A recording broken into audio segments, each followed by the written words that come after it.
All right, welcome everyone. Thank you. So we've got a really awesome panel where we're going to talk about enterprise blockchain, financial services, what's working, what's not working, which there's a fair amount to get through. And yeah, so I'll introduce the panel, and then I want to do a couple ground rules. We're going to do this a little bit differently to make it, I guess, more fun than you would a normal panel. But let's start with the introductions first, please. Hi everyone, I'm David Levecki. I'm CEO and co-founder at Canvas. We're bringing real-world finance to blockchain using Layer 2, so applying it to CBDC, stablecoin, and real-world asset projects, and bringing privacy, low-cost, and high-speed transactions using StarkX. Hi, my name is Adi Ben-Ari. I'm the founder and CEO of a company called Applied Blockchain. We're a development studio that specializes in blockchain. We started in 2015. And we've built a whole range of different types of applications. We spent the first 3 years working in enterprise. So my background is 20 years working in telecoms and banking and insurance. We worked with companies like Bank of America, Toyota, Barclays, Vodafone, Shell. So a whole range of big enterprises. And most of those projects were really proof of concept on blockchain. And then we spent the subsequent 3 years building everything on crypto.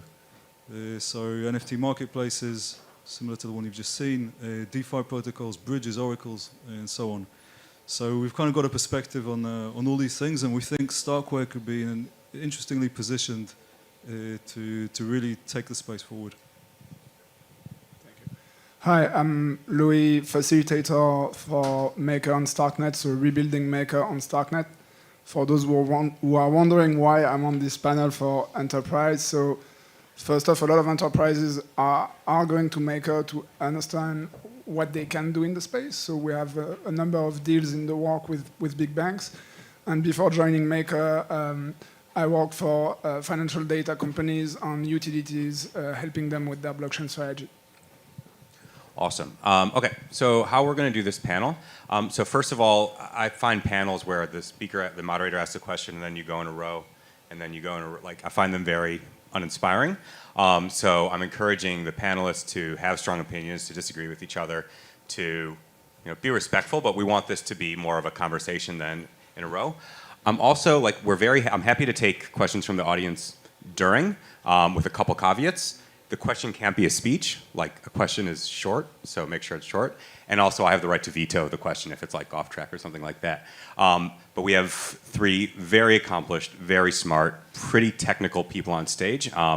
And I know that we have the same thing in the audience, so I think it's going to be a lot more interesting if we can actually get questions from you guys. So don't wait for the end to ask questions. If you have a question, put your hand up. We'll get to it. If I don't call it straight away, don't worry, I've seen you. But let's have a bit more fun with this. All right. So first question: does enterprise blockchain suck? I think if we define enterprise blockchain as private blockchains, 100% yes. Do you want to define enterprise private blockchains, please? Private blockchains, unlike public blockchains like Ethereum, public, permissionless, decentralized, where anyone can come, deposit their assets, as opposed to setting up a private quorum, private intranet. It's no better than a private database. So, yeah, I'd probably define enterprise in the first place as a very big company that's making a lot of money, that has an existing business model, probably nothing to do with blockchain, and is probably become very, very risk averse. So they defend their model, and most of the organization is probably making sure that nothing goes wrong. And as soon as you put them next to something like a blockchain, there's a lot of things that they have to get their head around. So it's not really surprising that the first generation that we saw was these private blockchains, which kind of ticked the boxes for the enterprises, but basically undermined the good stuff of the technology.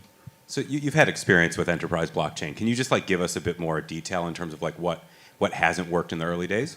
Yeah, I mean, the first thing was that most of the enterprises, rather than looking at what the technology could do in the long run, and we'd always encourage start with a blank sheet of paper in your industry, they would just look at their current business processes and say, oh, we could do that a bit better, a bit faster. And so the blockchain wasn't really an asset registry. It was a place where they could run business process with their partners and so on. And if that's all you're doing, then what you're putting onto the blockchain isn't assets, it's usually data. And then they didn't want to share their data, and that's why the private blockchains look the way they do. But then they're not really decentralized is the main problem. The whole security model of the blockchain and the strength of it is in the way that the consensus is reached and the history is secured. And if it's a small group that could easily collude, then you basically undermine that. Yeah, I don't think it sucks, but I think all the tools to onboard the enterprises are not here yet. It's a very, it's kind of, yeah, you have to tick the box. You have to say that you're doing blockchain. So the innovation officer is going to invest 100K in a blockchain project and it will never go anywhere.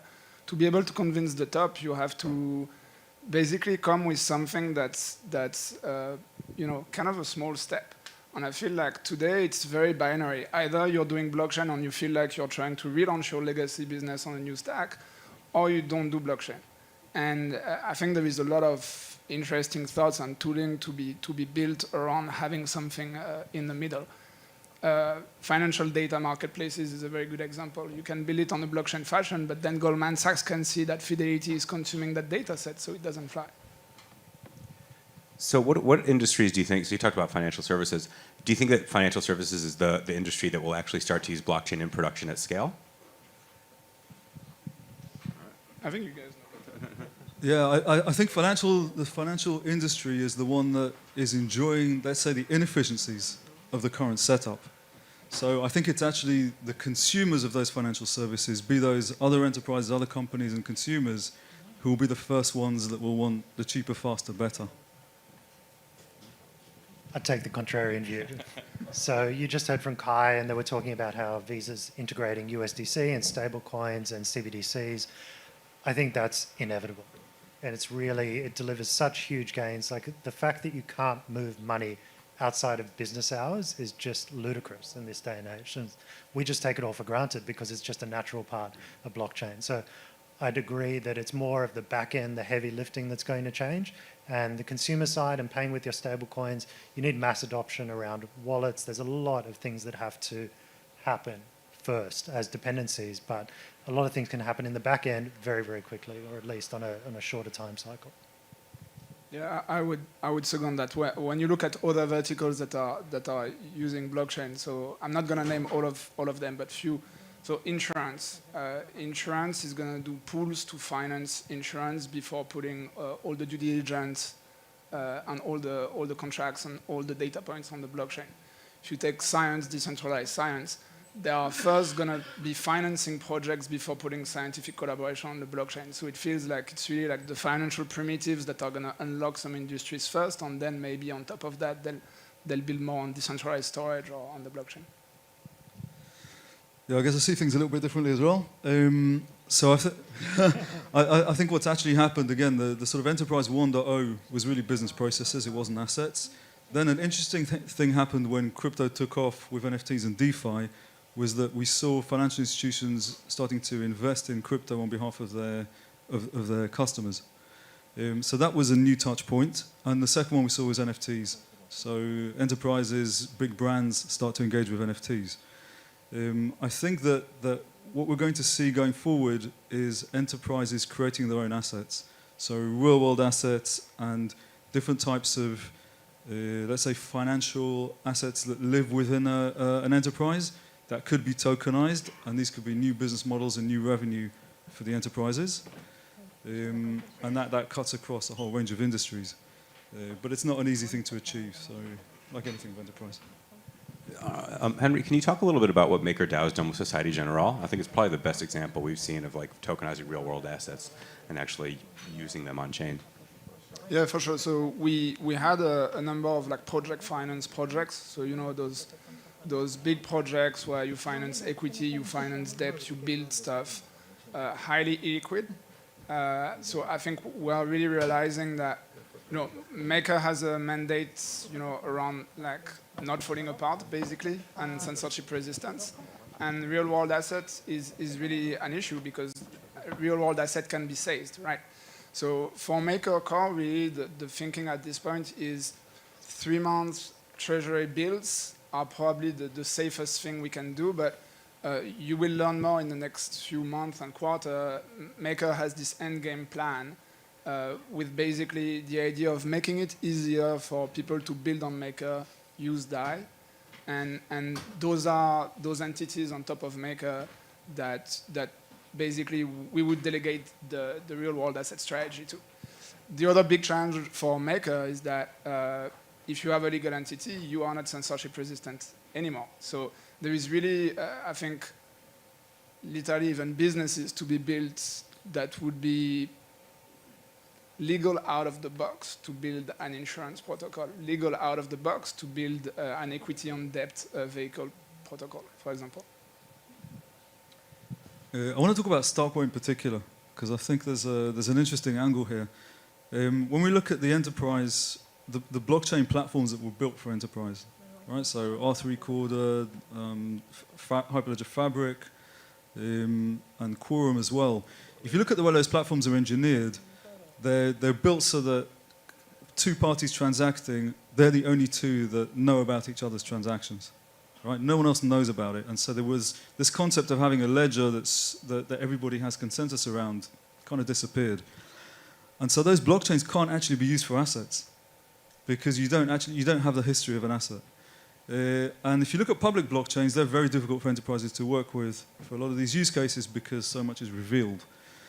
And then if we look at zero-knowledge proofs and privacy layers that you could put on a public blockchain, these probably go too far because everything's hidden and that's also too much for an enterprise.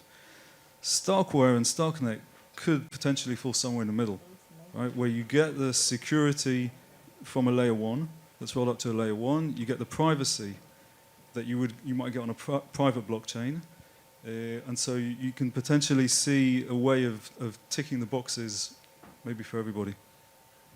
Yeah, I mean, David, you guys were kind of very early to this realization. I think the key difference is privacy versus anonymity, and those are not the same things.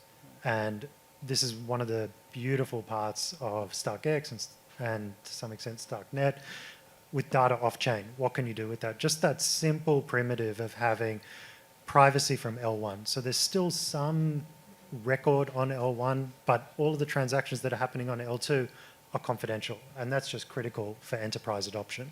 And that's something that we're very, very focused on. And we think that that's actually one of the killer use cases for StarkX. There's a question from over here before we jump down the regulatory rabbit hole, because that really is a rabbit hole. No, that's a question. I won't take us there. I think you guys did an interesting and very important transition in the conversation just now. It started off, enterprise blockchain sucks because it was defined as companies sponsoring their own blockchains. And of course, they don't want to cannibalize their own business, so you're going to get a great outcome. Then I think where you all took it, though, is instead of enterprise as a sponsor of own captive private chain, it turned into enterprise as consumer of blockchain services. And I think that's a very important distinction because as much as an enterprise may not want to blow up their own business, there are all sorts of services they use, there are all sorts of functions that they interact with, all sorts of structures that they hate. And generally, it's not theirs, it's the externalities. And the blockchain, I think, can be really powerful there. And I think it's a big opportunity that probably the broader blockchain community hasn't gone after as aggressively as we should have because there's been this attitude of it's corporate. Sorry, just Sorry, the. sorry, I'm done. Is there a question? Yeah, I was gonna encourage them to continue down that thread because I think that's where big opportunities have not yet been tapped to the degree they should. Sorry, so this is use cases within business as opposed to business to consumer? As enterprise using blockchain to unlock efficiencies. Yep. Okay. I think you're absolutely right. One of the great things I think about public blockchains is composability. And when you have these private blockchains, it's really a small group in an industry that are saying, we're going to build an application so that, to our own benefit, really. And you don't have that composability. Whereas you look at the public chains, obviously, you create an asset, you can take it to MakerDAO, and so on.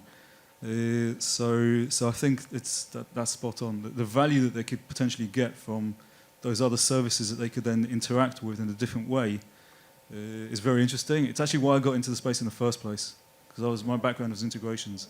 I just saw blockchain as a new paradigm for enterprise integrations. Yeah, Nadi, I mean, your customers have really been by and large non-financial services or non-financial services using it for financial services. Like, are you bullish on like non-enterprise or non-financial use cases being the ones that actually scale Web3 and enterprise? I think the killer use case that we've seen in the last couple of years is DeFi, right? And DeFi for me is financial services, right? But it's completely re-engineered, and and so far it doesn't involve the traditional large financial institutions that we have. So I see if you're a company that has assets that wants to tap into DeFi, then it'll be out there, and you just need to shape your assets in that way, make them compatible, and so on. So that's why I think it's really for the customers of the financial services industry to get the real benefits. And the financial industry could, those who are smart enough will see the writing on the wall, will see that the industry's changing, and will adapt to that, but many probably won't. How good are enterprises building in Web3? Like actually writing, smart contracts?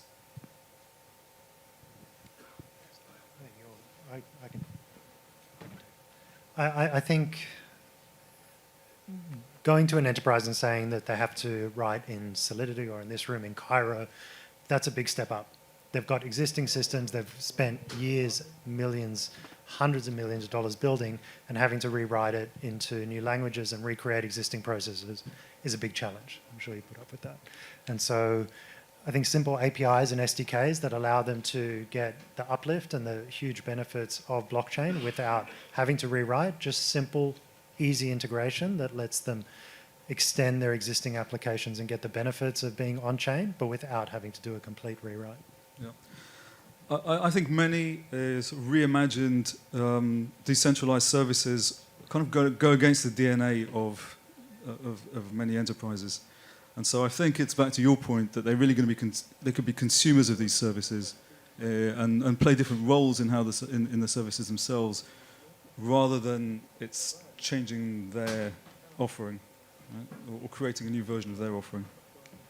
What's Maker's experience been with enterprises actually developing, on Ethereum or kind of like engaging with your protocol kind of at the developer level? I mean, so far we have like flagship deals with big enterprises. We have a number of SMEs that we're working with for development, but it's been honestly pretty limited. But just to the how they are doing it, I think the two other points of friction is wallet infrastructure that's easy to use, and the second one is that if you have a legacy business with all your data on centralized servers, if you tell them that they have to start from scratch on the blockchain, you're not making it easy. And I don't think there is any good solution today that would provide some level of certainty around the data that's on the Web2 server for them to become an oracle of their own business, where, for example, you just put the financial settlement layer. You're a data marketplace for a financial sector. You keep your data stuff on Web2, but you just put the settlement layer on Web3. And I think there is a lot of tooling to be built around that. Yeah, we've done a little bit of work in that space because it's something that we've seen through the work. So we've built a privacy-preserving oracle called Silent Data. It's built on top of Intel SGX. So the data goes into an enclave, and then we can provide evidence of the data without revealing it. And it's very early, but we think that this type of tooling is exactly what's going to be needed in order to bridge all of that Web2 data, especially about understanding risk in finance, where the previous financial activity was off-chain, in order to be able to run things automatically in DeFi and on-chain. So tooling needs to improve. We didn't talk about regulation, but we kind of skirted around. Regulatory clarity is required. A willingness to either cannibalize their existing business or create net new businesses. So these are like substantial hurdles. What should we be optimistic about? Because I do think we should be optimistic, and I think we're seeing some real opportunities. But like, what are you guys optimistic about, kind of in the next few years, as it relates to enterprise blockchain? I'm optimistic to see that now multiple reserve banks around the world are issuing CBDCs. Multiple banks around the world are issuing commercial bank stablecoins or tokenized deposits. So this says to me that there's an appetite for it, and there is, real use cases coming towards blockchain, and there's real world finance that's coming to blockchain, and there's solving a distinct need and improving intraday liquidity and allowing for new applications that were not otherwise possible before. Personally excited about real estate. So that's the first one. So the notaries in Europe are now starting to use a blockchain. It's not going to work, and it's going to take ages, but this is going to move. Right now, if you want to invest in real estate as an individual, you don't have access to like premium deals, but all of a sudden, this is going to be possible. The second thing I'm personally excited about is like the decentralization of allocation of capital, and I think it will change a lot in innovation and science. So think of like Angelis type of companies that are based on the blockchain and that are making it very easy for people to have investment opportunities, which requires, again, the legal infrastructure of the box and all the tooling to make it super easy for companies and enterprises to move on to blockchain. I think blockchain represents a transactional efficiency that we just don't have in the world today, right? In the world of business and commerce. And I think, we've been in the space 7 years, and I'm just watching it mature. And I think what we're seeing here in these next couple of days is a big part of that. And it just means that we're getting, it's becoming easier and easier for companies to be able to tap into that, right? And to get some of that efficiency and to put some of their business onto the platform. Ultimately, we could really start playing out, some of those use cases that have been talked about and have proof of concepts for years could actually start to become real. Awesome, thank you. I think for me, the fact that I found out that we were working with Visa after after Visa had already built the project, I thought it was a pretty good leading indicator. Look, you guys are doing awesome work to actually make this a reality, so thank you for everything that you're doing. Thank you for your time. Thank you guys for being here. Cheers. Thank you.